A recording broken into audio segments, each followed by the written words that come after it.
Well, one of the questions I get asked a lot is, what's a good business to buy? Now, I get asked, what's it worth as well? But what's a good business to buy is probably the most common question I get asked. And it's a hard one to answer because it does depend on the person buying the business as well as the business. But in this video, what I'm going to do is tell you what the best business to buy is.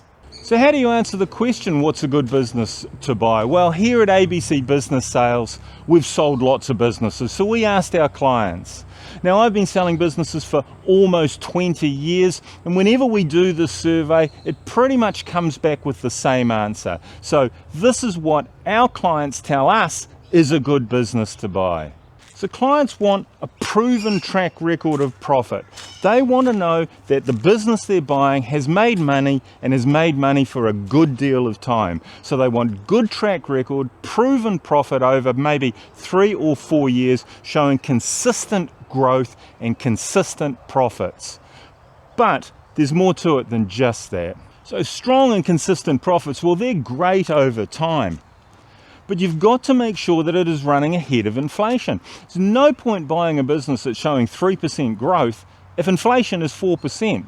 If it's not growing well and ahead of inflation, then you're going backwards. You know, it's the old saying, if you're not growing, you're going backwards. So you need to have a look at the business and understand its growth based on inflation. Once you've got that suss, then you can answer that question, is it actually showing growth? So yes, you need to do a good due diligence on the finances. There's no point in taking out a loan, risking perhaps your property, risking assets to buy a business if you're unsure of exactly what it's doing. Remember, this business has got to fund your lifestyle. Not only does it have to fund what you're buying, so it has to fund itself, it also has to fund your existing debts. It has to fund your house mortgage, your school fees, the cars, the food that you eat, the games that you play, and all that sort of thing. So looking at the profitability of a business, you have to look at what the profitability is after funding. Now, don't value a business on the profitability after funding. That's not a good way of doing it. But you just have to make sure that there's enough money left over and there is enough room for a mistake left over. So if you're buying a business and it pays everything off and that's great, but there's only a little bit left over, that margin for error, it's too low. So you need to look at a business that, yes, is making good money and is making good money after it pays for you and your running cost. That's a good business to buy. So the business needs to be managed remotely, and by that I mean the owner doesn't have to be there on a day-to-day basis. Businesses that have management in place and the ability to operate without the owner being there on a day-to-day basis are very much sought after, and they're very much a business that fits that mold of what is a good business to buy. However, there are a couple of points to consider. So you'll see in the adverts, semi-managed. What does semi-managed mean, or fully managed? Well, you have to ascertain what does that mean. If an owner is working in the business, it is not a managed business. A managed business is a business that runs without the owner being there. Sure, they're going to have to do governance, they're going to have to do guidance and things like that, but the business essentially needs to be able to run without the owner there on a daily or even a weekly basis. That's a true fully managed business. So when you see adverts for semi-managed, what does semi-managed mean? Does that mean the owner's only there 8 hours a day? He's not there 15 hours a day? I don't know. So avoid semi-managed and look for fully managed businesses where the owner cannot be there and the business can operate. Now, how do you ascertain that? Well, there's a couple of simple questions to ask the owner if it's a fully managed business. So the owner says his business is fully managed. So ask him this question. How often do you go on holiday? Depends on what his answer is. And then ask him, so if you got a phone call tomorrow and your mate says, hey, the fishing is really good, bunch of us guys, we've hired a boat and we're going to go out for 5 days and we're going to spend 5 days fishing. Now, can that owner just drop everything at a moment's notice and go for 5 days fishing? What'll happen to the business? Will the owner come back to a total mess? Will the business still be there, or will there just be a hole in the ground where the business once was? Once you get the answer from the owner, then ask the owner, okay, you've been away for 5 days on a fishing trip. You're on your way back and you've got another phone call. Hey, ski time, I've just booked a lodge. Can you come skiing for the next 5 days? Now, if the owner can turn the car around and go skiing for the next 5 days after being away 5 days, you might be onto something. It might very well be a fully managed business. But that's the key. The owner has to be able to be away from the business and have the business running well. There should be staff in place, systems in place, processes in place, and everything should run without the owner having to be there going, do this, do that, or do that. So that's a fully managed business, and that's when there's value in the systems, the processes, and the staff, the employees of the business. Now, you should be looking for a business with a high repeat customer base. Lots of customers, well spread across various industries, and lots of repeat customers. Customers that come back to the business weekly, daily, monthly, whatever, but a vast range of customers that come back to the business regularly. Should be no reliance on a single customer or a handful of customers. If there is any one customer that is a significant percentage of sales, then that's a red flag, and that needs to be concerned and needs to be addressed at the point of purchase. So that customer base, that well-spread customer base, that's effectively de-risking the business. That's giving you some insurance as a buyer that you're going to have ongoing customers after you buy the business. And that's critical. What you're buying is future maintainable earnings. Now, if you can ascertain that those customers are going to be there, those earnings are going to come, that's future maintainable earnings. But what kind of customers are good customers? What should you look for?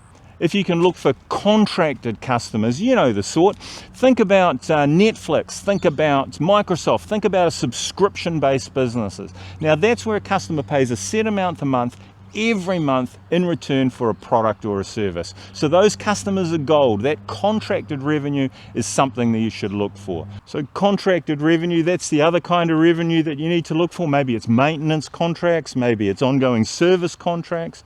But again, a business that has contracted revenue. So written contracts for supply, written contracts that makes customers come to you for their service. That's what you look for in customers, and that will help ensure that you have ongoing revenue and consistent revenue going forward.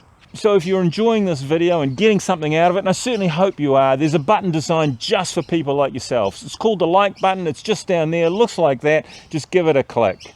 If you're feeling generous, there's the super thanks button, and there's also the subscribe button. So if you could click 1, 2, or all 3 of those, that would be much appreciated. Thank you very much. Now, back to what's a good business to buy. You should be looking for clear growth strategies. There should be a written business plan, at the very least a business plan that you can understand. You need something from the seller to say, look, this is where the business is going, this is why the business is going there, and this is how the business is going. Those clear and obvious growth opportunities, they're gold when you're coming into the business. You're going to have to learn the business, you're going to have to develop a relationship with the staff, the employees, the clients, the suppliers. But if you have a clear growth plan, it's one less thing to worry about. Now, if that growth plan is obvious and easy to implement, that's even better. So make sure the business that you look at has a clear growth plan. The business should also have strong barriers to entry. Now, to give you an example, if you buy a retail business, what's to stop someone opening a retail business across the road from you selling the same products? Pretty much nothing. Barriers to entry are really low. So what constitutes good barriers to entry? Well, the obvious thing is supply agreements. If you can have exclusivity from the suppliers, so in other words, if you're the only person that's selling that product, that's a very strong barrier to entry. Likewise, if you have contracts for supply with your clients, with your customers, that's another strong barrier to entry. Anybody can go and set up a business and sell products, but you can't go and get some of those gold customers, some of those blue chip accounts. If you set up a grocery business, a supply business, and you want to sell to the supermarkets, it's not that easy to get in the door. So good supply agreements both ways, both for the customers and for the suppliers to your business or from your business, are gold. Find a business with good supply agreements. Those barriers to entry will help protect your business and ensure growth long term. So if you think about it logically, if competitors can't enter the market because you have those supply agreements, both customers and supplier agreements, then that protects your business, but it also protects your margin. It means that you don't need to be price competitive. Sure, you can't price gouge, but you don't need to be price competitive. That protects your business, protects your profits, and helps ensure good long-term success in the business. So it's probably a simple reoccurring theme, isn't it? Buyers want to protect the earnings of the business they buy, they want to protect the quality of the business they buy, and they want some reassurance that going forward the business is going to be as successful as it was under the previous owner. Now, if buyers do what the previous owner did, they're likely to get what the previous owner got. But there are caveats around that. And these things that we've talked about, these 5 points that we've talked about, they go a long way to making sure the business that you buy is a good business and will be successful going forward. But what about supply agreements? I've mentioned those a couple of times. We should have a quick word about supply agreements. So they are things that you want, but you need to be aware of a couple of points about supply agreements. So how about the woman who had a business with a super strong supply agreement, and that very supply agreement actually cost her business. She lost everything because of the supply agreement. How can that be? Have a look at that video over there. I'll see you over there. Thanks for watching. See you next time.